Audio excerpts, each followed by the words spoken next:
पैदाइश के वक्त बच्चे के कान में अजान क्यों दी जाती है, इस्लाम में इसकी क्या अहमियत है और साइंस आज के दौर में इसके मतलब क्या राय रखती है। प्यारे दोस्तों, आज की वीडियो में आपके साथ ये शेयर करने वाले हैं। अस्सलाम वालेकुम, यूनिक इल्म अकेडमी पर खुशामदीद। आपसे गुजारिश है हमारे चैनल को सब्सक्राइब कर लें। प्यारे दोस्तों, इस्लाम एक मुकम्मल ज़ाब्ता हयात है।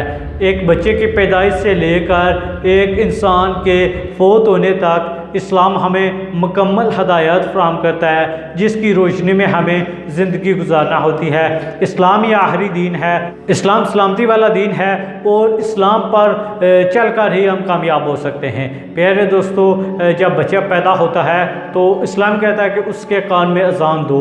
इसकी मुख्तलिफ वजूहात हैं, वो आप अहबाब के सामने रखते हैं। प्यारे दोस्तों, बच्चे के कान में अजान इसलिए दी जाती है कि वो सबसे पहले जो आवाज़ सुने, सबसे पहले जो कलिमात उसके दिमाग में दाखिल हों, वो अल्लाह और अल्लाह के रसूल का नाम हो। इसके अलावा इस अजान का जो मकसद है वो ये भी है कि शैतान भाग जाए। फिर दोस्तों, आज की साइंस भी इस अजान को काफ़ी अहमियत देती है।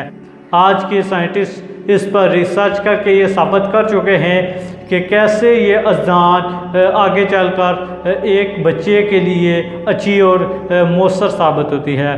प्यारे दोस्तों, साइंसदानों ने एक तजर्बा किया जिसमें एक औरत जो कि फ्रांस से ताल्लुक़ रखती थी, उसकी हालत काफ़ी गैर हो चुकी थी। प्यारे दोस्तों, जब वो साइंटिस्ट उसे अस्पताल लेकर आए तो वो अपनी ज़ुबान यानी फ्रांसीसी से हटकर किसी दूसरी ज़ुबान में कुछ अल्फाज अदा कर रही थी।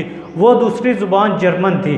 प्यारे दोस्तों, हालांकि उसे कभी भी जर्मन ना ही सिखाई गई थी और ना ही उसे बोलना आती थी, लेकिन जब साइंसदानों ने इस पर रिसर्च की कि क्या वजह है कि एक फ्रांसीसी ज़ुबान से ताल्लुक़ रखने वाली, फ्रांस के इलाके में रहने वाली एक लड़की जर्मन ज़ुबान के कुछ अल्फाज अदा कर रही है, साइंटिस्ट इस पर सर पकड़ कर बैठ गए। उन्होंने जब अपनी तहकीकात शुरू की तो उन्हें पता चला कि जब ये बच्ची छोटी थी तो इसकी वालिदा एक पादरी के यहाँ मुलाजमा थी और वो पादरी जर्मन था। प्यारे दोस्तों, अब साइंटिस्ट उस पादरी तक पहुंचना चाहते थे ताकि असल हक़ाइक़ को मालूम किया जा सके, लेकिन प्यारे दोस्तों, वो पादरी तो मर चुका था, लेकिन ये साइंटिस्ट उस पादरी की किताबों तक पहुंच गए। जब इन साइंटिस्ट ने उस पादरी की किताबों को देखा तो यही अल्फाज जो फ्रांस की लड़की दोहरा रही थी, वही अल्फाज उस पादरी की किताबों में लिखे हुए थे।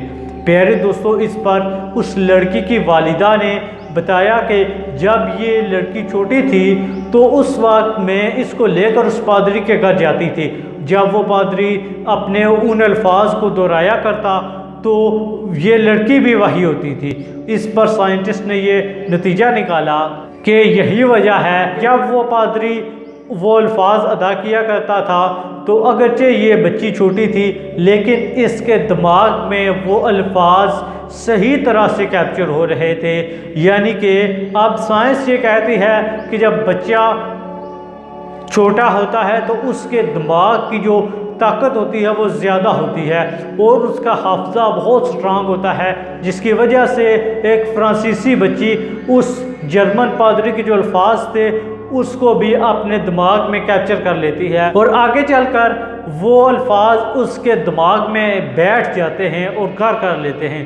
प्यारे दोस्तों, यही वजह है कि जब इस्लाम के मुताबिक एक बच्चे के कान में जब अजान दी जाती है तो उसका मकसद भी यही होता है कि जब बच्चा आगे जाए और अपनी ज़िंदगी के मनाज़िल को तय करे, जब ये अल्लाह और अल्लाह के रसूल का नाम सुने तो जो कि इसके ज़हन में ये अल्फाज पहले ही मौजूद होंगे, इस वजह से ये उन अल्फाज को मज़ीद अच्छे तरीके से समझ सकेगा और इस पर अमल पैरा हो सकेगा। प्यारे दोस्तों, तारीख़ हुआ है कि इस्लाम ने जो भी कहा आज की जदीद साइंस उसे मान्यवान साबित कर रही है। प्यारे दोस्तों, इस्लाम ही में हमारी बका है और इस्लाम ही हमारी सलामती का ज़ामन है। तो आज की वीडियो यहीं तक थी। आपसे इजाज़त चाहते हैं, अगली वीडियो में आपसे मुलाकात होगी। अल्लाह निगहबान, फ़ी अमानिल्लाह। हमारे इस चैनल को सब्सक्राइब कर लें और बेल आइकन को दबा दें।